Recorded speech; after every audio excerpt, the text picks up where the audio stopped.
So I'm Emma Whittle. I graduated from the University of Birmingham first time round as an undergraduate. I did an English literature and philosophy degree, and that was in 2011 that I graduated.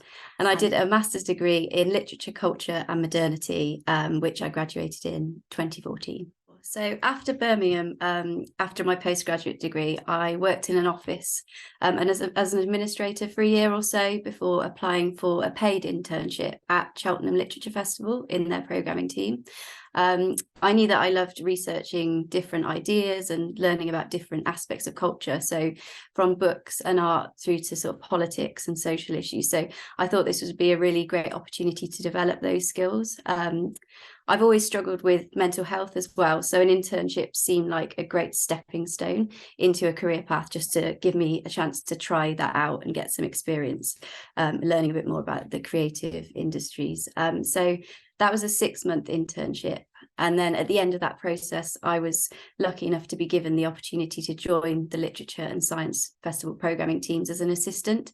And I sort of moved up into more senior programming roles over the last 6 years from there. So 2 years ago now, when I was a program manager, I created a project called VoiceBox, which is a free program of events that aims to amplify the voices and priorities of young people and promote change. And this program now sits alongside the festivals each year as well. So very recently, actually, I've been promoted into a new role, which is my current role, which is the Programming and Strategic Engagement Lead for Literature and Science Festivals. It's a very long job title, but in a nutshell, I still continue to create and develop events and activities across the festivals for a range of different topic areas. I run VoiceBox still, which I've mentioned, our programme for 18 to 30s. And I also now work on strategies that aim to sort of unpick how we can engage more people with arts and culture through these projects. So as well as that, I'm on the board of trustees for Seven Arts in Worcester.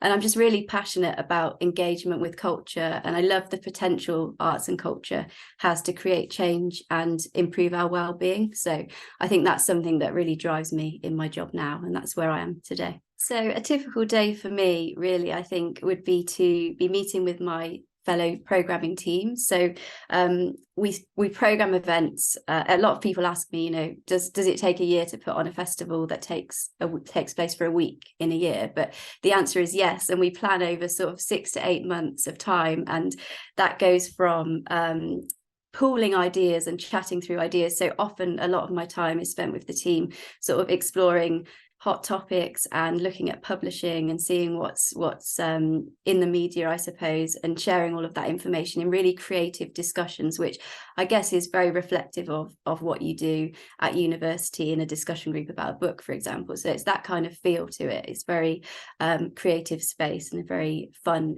environment to be in. So there's a lot of that, but there's also a lot of project planning and project management. So lots of spreadsheets and timelines and working with teams across the organisation to make sure everything fits together and everything is in place. So that's kind of the programming side of things. And then in terms of the strategy and engagement strategies, I work a lot with my colleagues in our education team. So we're working with schools and our community partners to sort of build trust, I suppose, with those various individuals and organisations within our community, listening to them and listening and feeding that into our work that we do. So there's lots of work sort of out in the community with various different organisations as well to try and build that engagement strategy. Yeah, so I think there are lots of skills that I've sort of honed, I suppose, at university, and then I've taken on in my career so far. So I mentioned reading and study groups, so sort of debating a text or talking about a particular theme or topic in a book that we've been studying as part of the English literature course.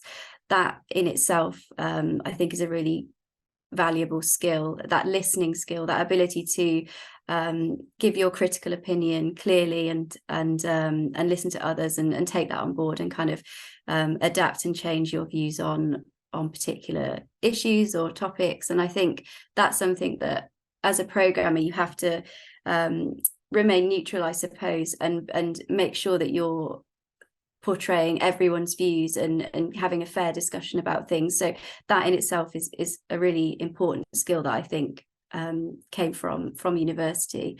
Learning to speak confidently and clearly, or to have conviction in your ideas and your opinions. I think that's something that if you struggle with confidence, I think it can only help being in that supportive academic environment as well. So that really helped prepare me, I suppose, for my job roles. And then I think it can be quite overwhelming and daunting when you first start studying, when you get that huge reading list to get through, particularly for English and philosophy as well. There's lots of reading material to get through. Now, although the course is set up to make that as easy as possible, you still have to become really good at managing deadlines and tasks and timelines and all of that sort of thing. So I think that, again, that kind of lays the foundation for being a really well organized person who can manage complex workloads. So with my job now, I'm often working on multiple projects, and that's something that certainly I learned as a skill at the university.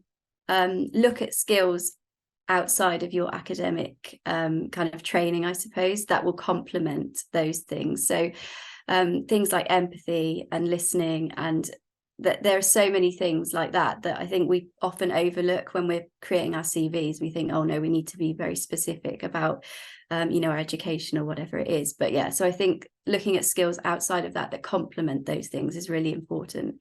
I think similarly, backing yourself, so having the confidence that you offer something unique, and looking for, like, sort of identifying those qualities within yourself and making sure that you push those when you're going to interview or when you're writing your cover letter. I think that's really important. And then finally, certainly related to my job and in the creative industries more broadly, I think always being curious, and that keep on sort of promoting that creative thinking within yourself. So I'm always reading or listening to podcasts or the radio or watching the news of TV shows. I think it's really important to kind of absorb culture around you and kind of feed off that, I suppose, when you're looking for jobs, because I think it can just help to make you a more creative person, I suppose.